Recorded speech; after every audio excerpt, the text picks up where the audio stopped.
Hello everyone and welcome back to 50 Years of Chess. I'm Robert Radford. Um, I brought to you the sixth and final game that was played between myself and Jody Johnson between the years of around 2010 till 2017-18.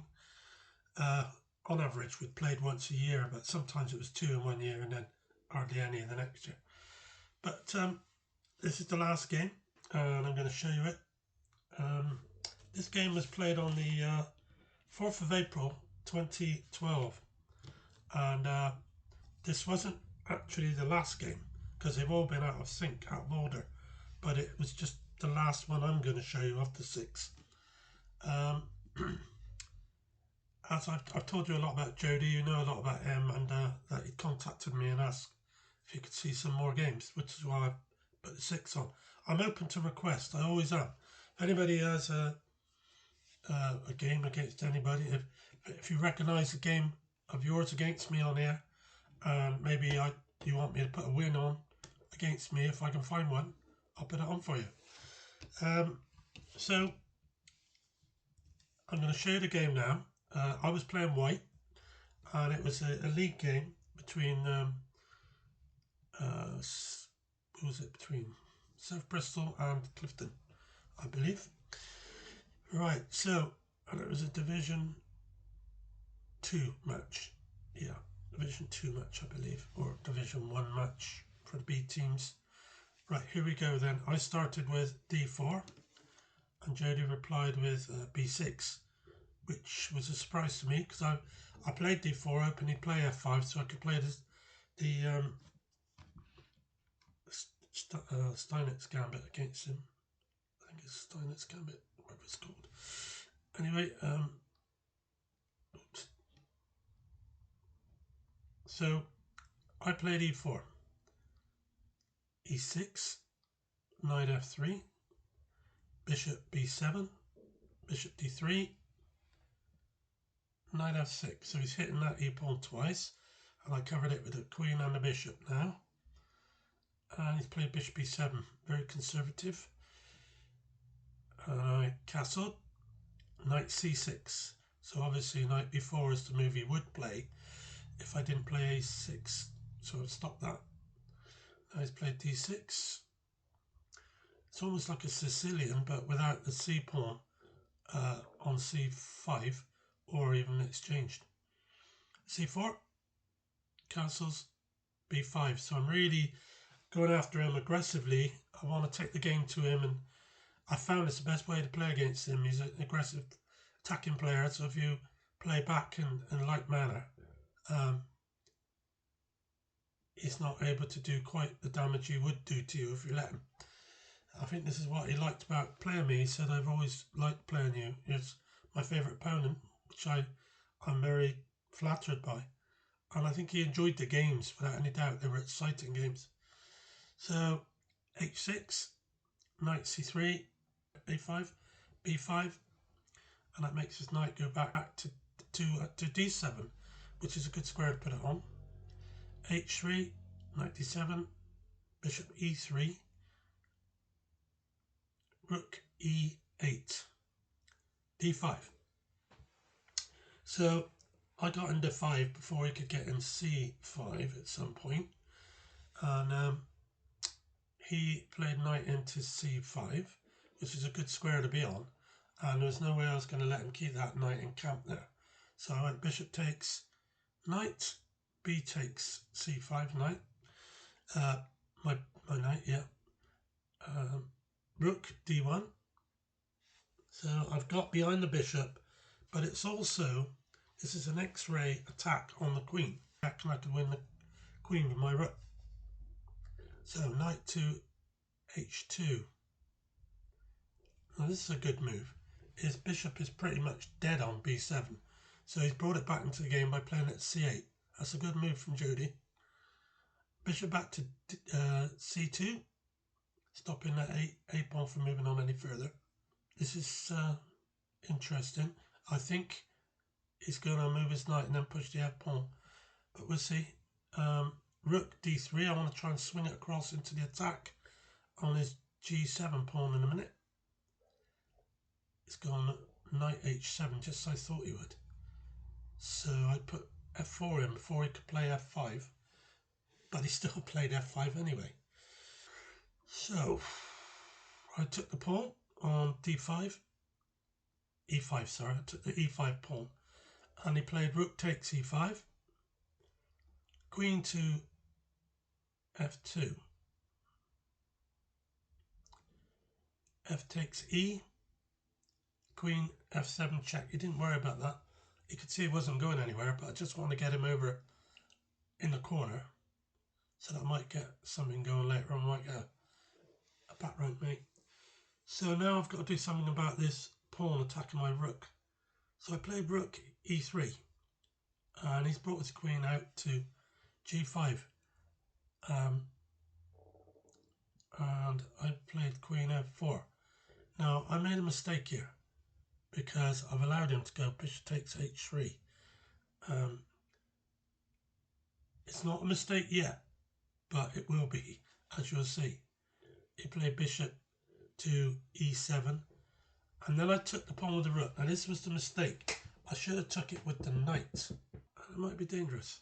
So he's taken that pawn. So I didn't have no messing around here. I just took the queen off. He'd taken with his rook, so he's attacking my g2 square. I could go rook takes bishop on e7, but I would be in dangerous waters because he could go rook takes g2 check, king h1, and then he picks up my bishop on c2, attacking the knight as well. So no, I didn't like that. So I played rook to f2, and I've still got the attack on the bishop, but he moved it to f6. So all's well so far. I am one pawn down. So we'll see. Knight back to e2. And he did what I expected him to do and played bishop to f5. Now by playing knight to d2, I couldn't bring that rook on e4 back to e2 to protect the bishop. And I can't move the rook because he'll take the bishop, so I'm going to have to give it the exchange. So he caught me out there. I wasn't thinking. So I played rook takes bishop, rook takes rook, but I've got a plan. I've got a plan here, which is now to play knight into f4. He's played his knight out to g5 and knight g6 check. Now, if he comes king h7, I can move the rook, my rook away from the attack of the knight. And if he goes king takes knight, then I can play g4, pinning his rook to his king. So that would be nice for me. But he moved his king to g7 as expected, and I played the rook back, attacking the rook now, just as I said. I'm ready to play g4 if he takes that knight. But he knew better than to do that because he's a good player. And he played bishop to d4. Excuse me. So I played king h1. I've got the knight covering the f1 square, so he can't check me at this time. So now I brought my knight back to d5 with a check. I couldn't see anywhere else to put it really except knight back to f4 and then into perhaps d6, but no, I couldn't really see anything. So we went back to h8 and I checked him again, and he played king to g8 this time, and I checked him again on e7, and it would have been a perpetual that was going on like this, but he played to f8, knight check again, and now he brought his king back across to g8. So I checked again, and then he played king into f7. So I've got to move my knight, it seems. So and I played it to G4, not the D knight, but the knight on H2, attacking the rook. So now he checks me, and I go King H2, and now he's attacked my knight. So I've got to look at this. I can't go back to F2. There's nowhere else I can move it except to E3. But he does have rook to E8. But if he does that, I've got bishop G6 check. Bishop G6, and he's got to move his king back to F8, and then I go bishop takes rook, king takes rook, and then I can move my knight maybe to C6, and I'll win the A pawn. Yeah, that's pretty good. I would get my pawn back, that's for sure. So, knight back to E3. Will he play rook E8? No, he took the knight. I took it with the rook. Now he's played rook E8. So, this is good. That means I can now play bishop G6. He goes back to F8. Bishop takes rook. King takes, and knight to C6, which will pick up that pawn on A5. So he's gone back to F8. Knight takes pawn, and here I just want to make a note that we were both a bit short of time. Both of us. Jody's usually quick, but if I remember rightly, he was as short of time more or less as me. And I've got my pawn back. So he offered me a draw, and I was happy to take it. It's the first time he'd ever offered me a draw. I don't think he offers draws very often, but I think he did on this occasion because I've got the pass pawns, a clear pass pawn, A pawn, and he would have to then move his rook to across behind the rook, or if they're swapped off. So he'd be able to stop that. And he's got two pawns against my one on the king's side. And I presume he'd use his knight to protect them.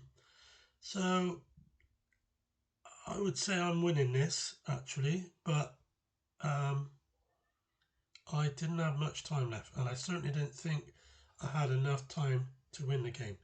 It is a win, and positive is a win for me. But no, it was the time was I had less than 5 minutes, I know, and there's a lot of play there. Getting that extra pawn home was not easy. I couldn't do it without the help of my king or my knight. So we accepted the draw, and that was the end of the game. I hope you enjoyed it. It was fun. I enjoyed it. I didn't play as accurately as I usually do, I think, but it was still an interesting game. They always are when we play each other. It was great playing him. I haven't played him since. It was nice speaking to him recently. And if he ever wants to play some chess, I've given him my email address, and he can contact me and we can arrange to play. We can meet in a cafe or something, take a chessboard along, play some chess. So, thanks for watching, and I'll see you soon. I've got a really good game I'm going to be showing you shortly. It was played in Arena Chess a couple of days ago, and it's probably one of the most amazing games I've ever played in. So I'll share it with you soon. Thanks. Take care of yourselves all. Thank you for watching. Thank you for subscribing. And thank you for being patient and waiting for the game to come. Thank you.